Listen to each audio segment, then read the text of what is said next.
네, 안녕하세요. 1월 24일 월요일 새벽 기도회 시작하겠습니다. 기도드리겠습니다. 은혜로우신 우리 하나님 아버지, 은혜 가운데 어제 또 주일 예배 잘 드리게 하시고 또 월요일을 맞이해서 또 하나님 앞에 나왔습니다. 오늘 하루의 모든 삶도 주님 앞에 온전히 의탁합니다. 주께서 인도하여 주시옵소서.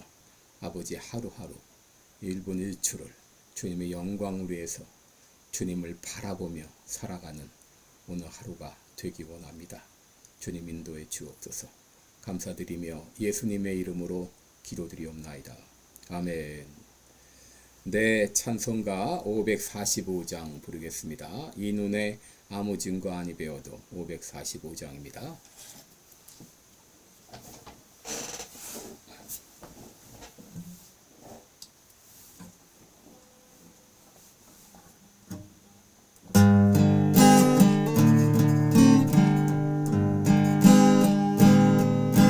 이 눈에 아무 증거 아니 배워도 믿음만을 가지고서 늘 걸으며 이 귀에 아무 소리 아니 들려도 하나님의 약속 위에 서리라.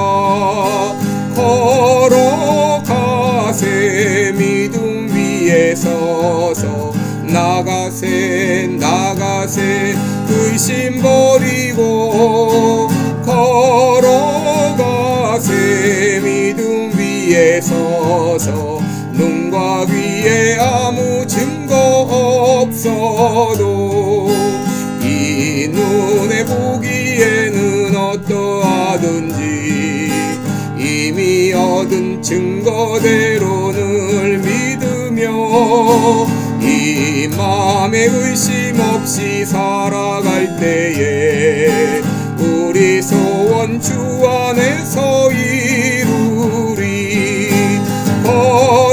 걸어가세 믿음 위에 서서 나가세 의심 버리고 걸어가세 믿음 위에 서서 눈과 귀에 아무 증거 없어도 주님의 거룩함을 두고 맹세하. 주 하나님 아버지는 참 이쁘다. 그 귀한 모든 약속 믿는 자에게 능치 못할 무슨 일이 있을까. 걸어가세 믿음 위에 서서 나가세 의심 버리고 걸어가세 믿음 위에 서서 눈과 귀에 아무 증거 없어도.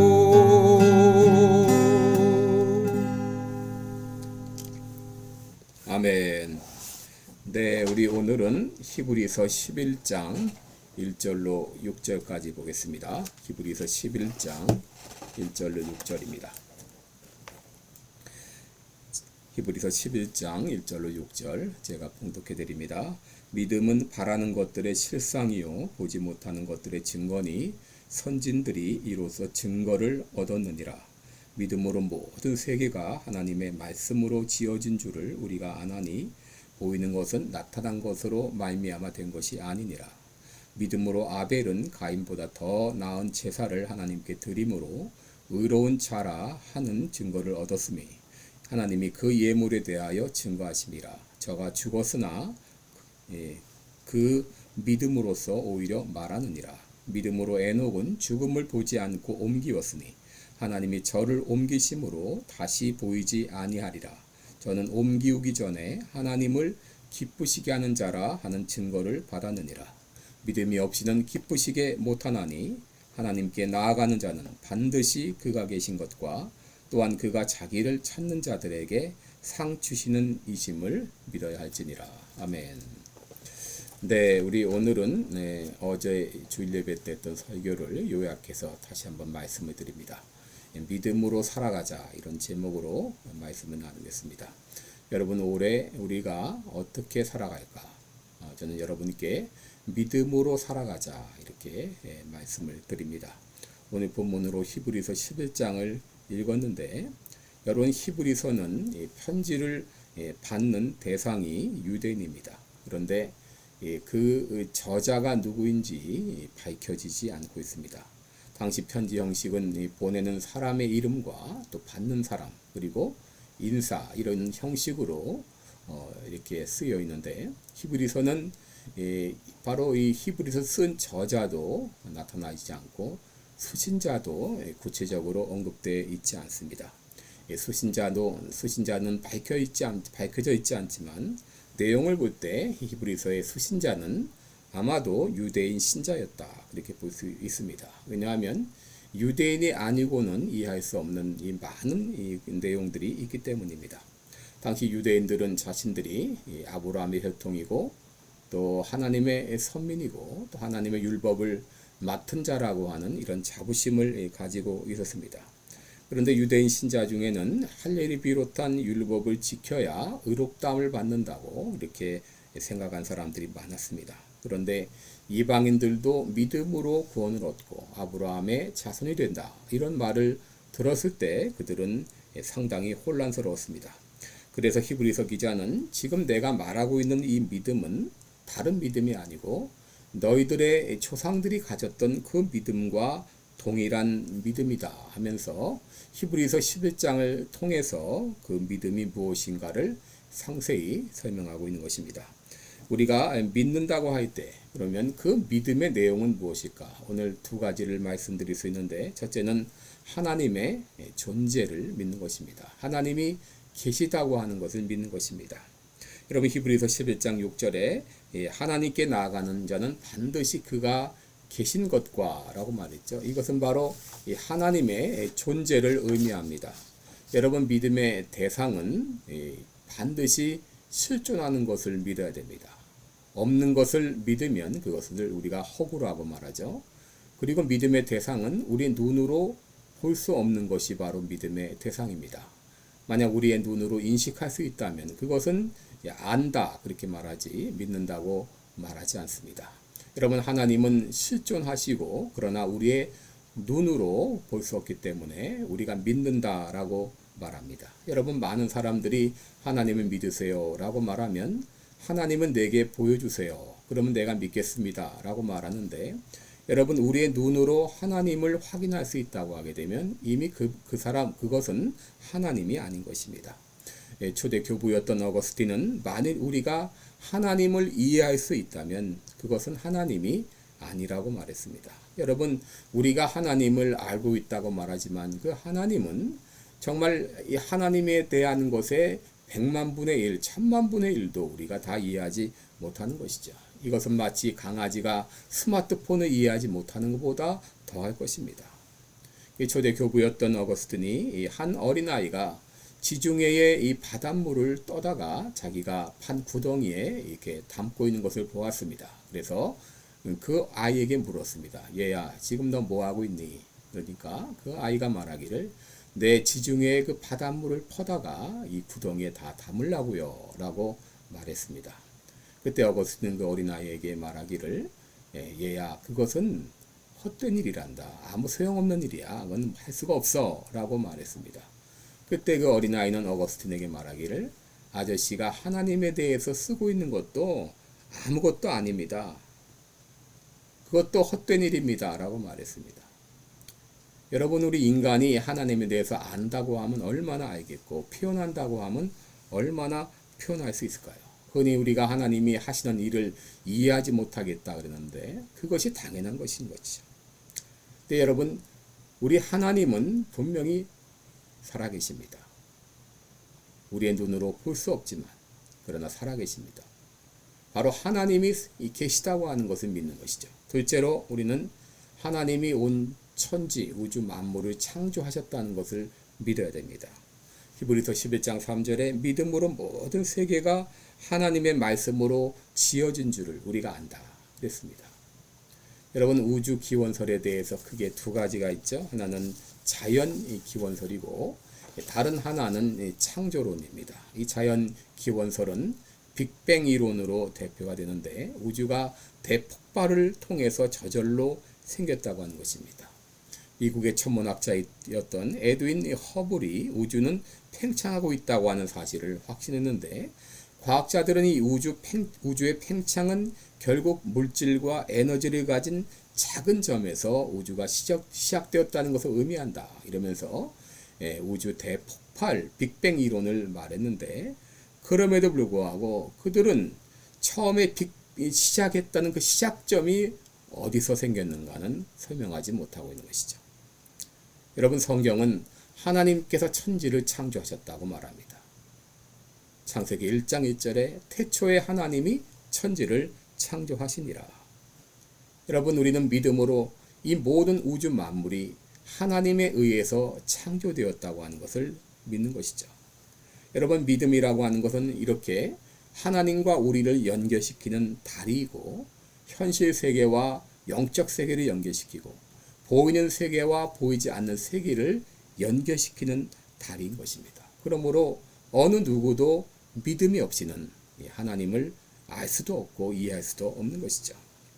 여러분, 우리가 이렇게 믿음을 가질 때 믿음을 가진 우리들을 통해서 놀라운 증거들이 나타나게 됩니다. 첫째로 믿음을 가질 때 바라는 것들이 이루어지게 됩니다. 히브리서 11장 1절에 믿음은 바라는 것들의 실상이요 라고 말합니다. 여러분, 우리가 믿음을 가지고 소망하면 바라면 그 바라는 것들이 이루어진다고 하는 것입니다. 여러분, 예전에 공상과학 만화가 많이 있었죠. 전혀 현실 세계와 동떨어진 전혀 이루어질 수 없는 일들을 공상의 세계에서 생각하는 것을 만화로 그린 것인데요. 여러분, 그런데 이 놀랍게도 단순히 공상과학 만화에 불과했던 그런 것들이 오늘날 현실적으로 이루어진 것들이 얼마나 많이 있습니까? 자동차의 왕이라고 하는 헨리 포드는 미국인의 온 가정에 차를 공급하겠다.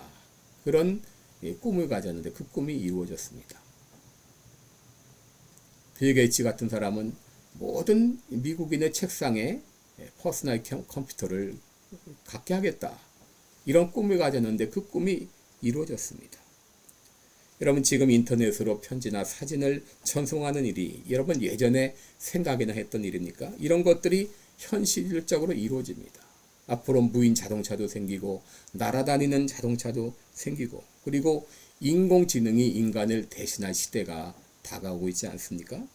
여러분, 인간의 이 테크놀로지에 의해서도 이런 일들이 일어나는데 하물며 전능하신 하나님께서 하지 못할 일이 무엇이 있을까요?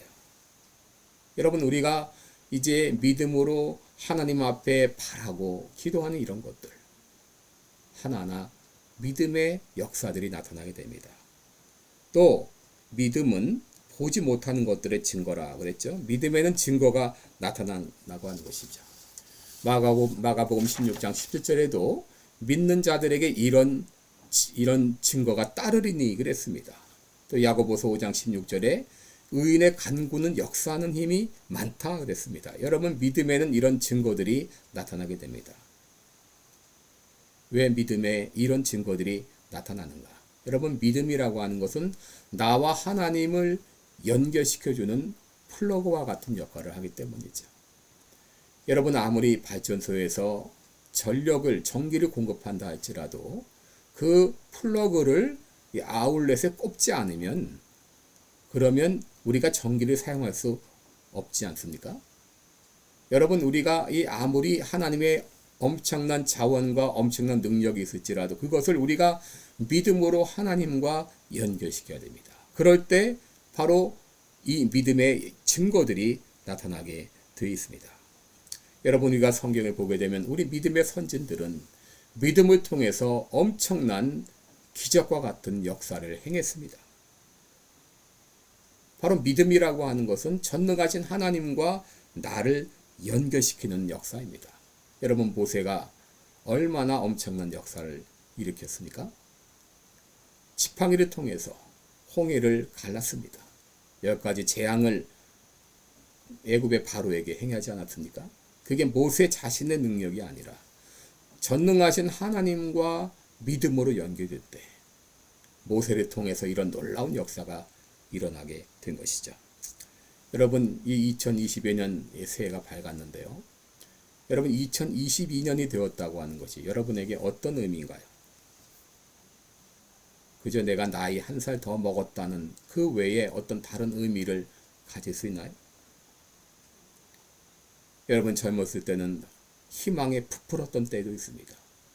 어떤 야망을 가지고 목표를 세우고 열심히 진력하던 그런 때도 있었지 않습니까?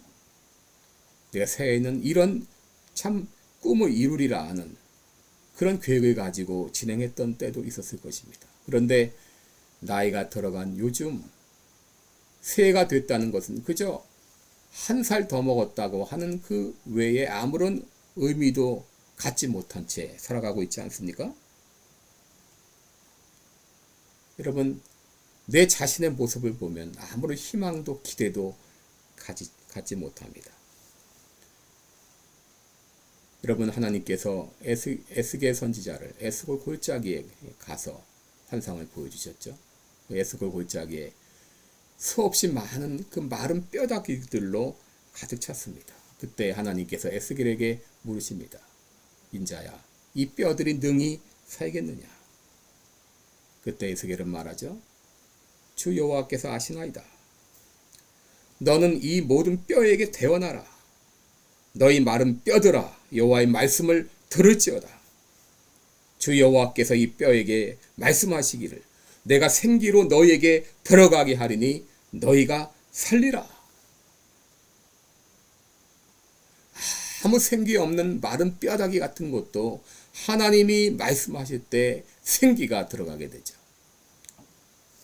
여러분, 아브라함과 사라는 이삭을 낳기 전 어떤 상황이었습니까? 마치 죽은 자와 방불했다. 죽은 자와 똑같았다 그랬습니다. 그런데 하나님 그들에게 말씀하시죠. 내 아내 사라에게 아들이 있으리라. 그때 아브라함은 말합니다. 사라는 90세나 되었는데 어찌 생산하리요? 그때 하나님 말씀하십니다. 내 아내 사라가 정녕 내 아들을 낳으리니 그 이름을 이삭이라 하라. 우리 자신의 모습을 보게 되면 아무런 희망과 기대를 가질 수 없는 연약하고 마치 마른 뼈다귀와 같은 죽은 자와 방불한 그런 모습인지 모릅니다. 그러나 하나님께서 우리에게 말씀하십니다. 내가 이 뼈에게 생기를 불어넣으리라. 내 아내 사라에게 아들이 있으리라. 여러분, 화가 루벤스의 그림 중에 사자굴에 갇힌 다니엘의 그림이 있습니다. 다니엘은 굶주린 사자 9마리와 같이 동굴에 갇혀 있습니다. 아무런 희망도 갖지 못하는 그런 상황이죠. 그런데 위로부터 한 줄기 빛이 그에게 비춰오는데 다니엘의 그 눈길은 바로 하늘을 향해, 그 빛을 향해 있습니다. 여러분, 우리가 어떤 상황에 있을지라도 내가 처한 상황, 그 상황에 우리가 초점을 맞추지 말고 위에 계신 하나님, 전능하신 하나님을 향해서 우리의 눈길이 향해 있을 때에 우리에게 놀라운 역사가 일어납니다. 어떤 상황 가운데서도 하나님, 살아계신 하나님만 바라보며 나아가는 것, 이것이 바로 믿음으로 살아가는 것입니다. 우리 하나님은 무에서 유를 창조하신 분이십니다. 그분을 믿고 그분의 말씀을 믿고 순종해서 한 걸음 한 걸음 나아가면 예수님께서 말씀하신 대로 너희가 겨자씨만한 믿음만 있어도 이 산에 명하여 여기서 저기로 옮기라 하여도 옮길 것이요 했습니다. 이런 놀라운 역사가 일어납니다. 우리 하나님은 부족한 나를 통해서, 연약한 나를 통해서, 아무 힘도 없는 나를 통해서 얼마든지 일하실 수 있습니다. 2022년 새해 이 믿음을 가지고 살아가는 한 해가 되시기를 축원합니다. 기도하겠습니다. 은혜로우신 우리 하나님 아버지, 올해 믿음으로 살아가기 원합니다. 전능하신 하나님을 바라보며 전능하신 하나님을 믿음으로 바라보며 살아가기 원합니다. 나는 부족하고 연약하지만 우리 하나님께서 나를 통해서 얼마든지 일하시고 얼마든지 능력을 행하실 수 있습니다. 그것을 믿음으로 바라보며 살아가는 한 해가 되게 하여 주옵소서. 예수님의 이름으로 기도드리옵나이다. 아멘. 네, 오늘도 복된 하루 되시기 바랍니다. 고맙습니다.